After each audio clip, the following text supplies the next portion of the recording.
নমস্কার, আমি মহুয়া। পড়ন্তবেলা একটি ব্লগে আপনাদের সবাইকে স্বাগত। আজ আমি পাঁপড় দিয়ে ঝিঙে আলু পোস্ত বানিয়ে দেখাবো।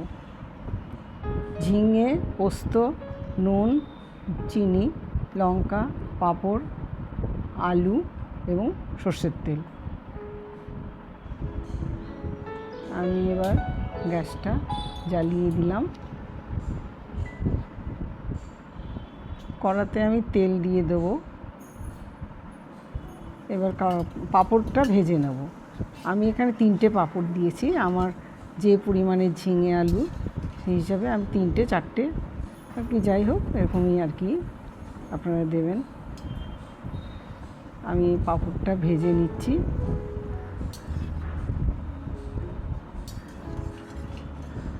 পাঁপড়টা ভাজা হয়ে গেল, এবার তুলে নিচ্ছি একটা পাত্রে। এবার আমি ঝিঙেটাকে একটু নুন দিয়ে একটু ভালো করে একটু চটকে নেব, কারণ ঝিঙেতে প্রচুর জল বেরোয়। একটু ঝিঙেটা যদি নুন দিয়ে চটকে নিই তাহলে কিছুটা জল বেরিয়ে যাবে আর রান্নাটাও একটু তাড়াতাড়ি হবে। ওই জন্য আমি ঝিঙেটা চটকে নিয়েছি সামান্য নুন দিয়ে। এবার আমি আলুগুলো ছেড়ে দিলাম কড়াতে। আলুটা আমি একটু নুন দিয়ে আলুটা ভেজে নেব, হালকা লাল করে ভেজে নেব। আলুটা ভাজা হচ্ছে, নেড়ে চেড়ে ভেজে নেব। তারপরে গ্যাসটা বাড়া কমা করে করবেন, ঢাকা দিয়ে দেবো একটু। ঢাকা দিলে আলুটা একটু তাড়াতাড়ি সেদ্ধ হবে। এবার আমি আলুটা নামিয়ে নেব। আলুটা আমার ভাজা হয়ে গেছে, আপনারা দেখতে পাচ্ছেন আলুটা একটু লাল লাল হয়েছে, এবং একটু হাত দিয়ে টিপে দেখবেন যে নরম হয়েছে কিনা। এবার আমি লঙ্কা এবং জিরে দিলাম। এবার ফোড়নে তেতে গেছে, যে এবার ঝিঙেটা আমি ছেড়ে দিলাম। ঝিঙেটা আমি একটু চটকে নিয়েছি, দেখতেই পাচ্ছেন একটু থেতো থেতো লাগছে। সামান্য একটু জল ফেলে দিয়েছি, আর যে জলটা আছে বেরোবে তাতেই রান্নাটা হয়ে যাবে। এবার আমি ঝিঙেটা নেড়ে চেড়ে ঝিঙেটাকে আমি ঢাকনা দিয়ে দিচ্ছি। ঢাকাটা দেওয়ার উদ্দেশ্য একটু সেদ্ধ হবে ঝিঙেটা।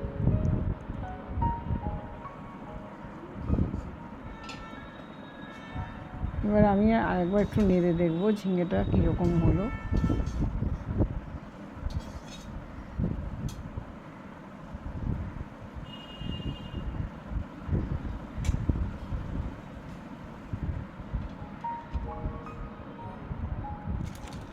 আমরা শনিবারে নিরামিষ খাই, এটা একটা নিরামিষ রান্না। আমি শনিবারে বেশিরভাগই ঝিঙে পোস্ত করি। এবার পাঁপড়টাকে একটু গুঁড়িয়ে নেব, একটু ভাঙা ভাঙা করে নেব।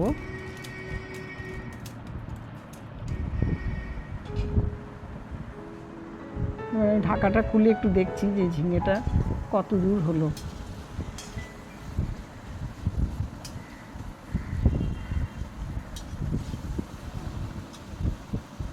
ঝিঙেতে জল বেরোয় প্রচুর। এবার আলুটা দিয়ে দিলাম।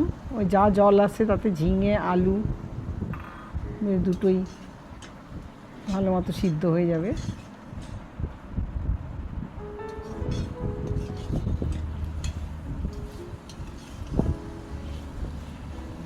এবার আমি ভালো করে একটু নেড়ে চেড়ে একটু পোস্ত দিয়ে দিলাম।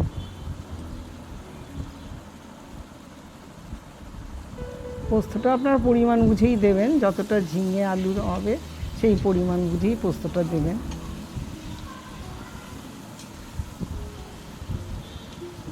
আমি ঝিঙেটা আলুটার পোস্তটা এবারে সামান্য একটু নুন দিয়ে দিলাম, কারণ আগে আমি একটু মাখার সময় দিয়েছি।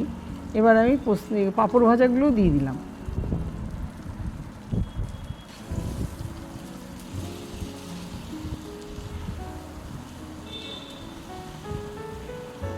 এবার পাঁপড় দিয়ে ভালো করে নেড়ে বেশ একটা মাখো মাখো ভাব হবে।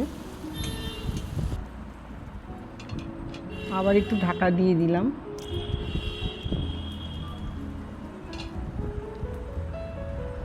এবার প্রায় হয়ে এসছে ঝিঙেটা। আমার ঝিঙে আলু সবই সেদ্ধ হয়ে গেছে, আর পোস্তটা দিয়ে বেশ ভাজা ভাজা করলাম, করে এবার আমি নামাবো।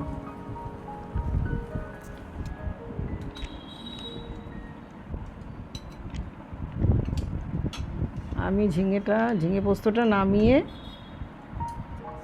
একটু ওপর দিয়ে সর্ষের তেল ছড়িয়ে দেব। এখানেই শেষ করলাম। ব্লগটা কেমন লাগলো কমেন্টে জানাবেন। আপনারা সবাই ভালো থাকুন, সুস্থ থাকুন। ভিডিওটি লাইক ও সাবস্ক্রাইব করবেন। আজ আসি, আবার আসবো নতুন একটি ব্লগ নিয়ে।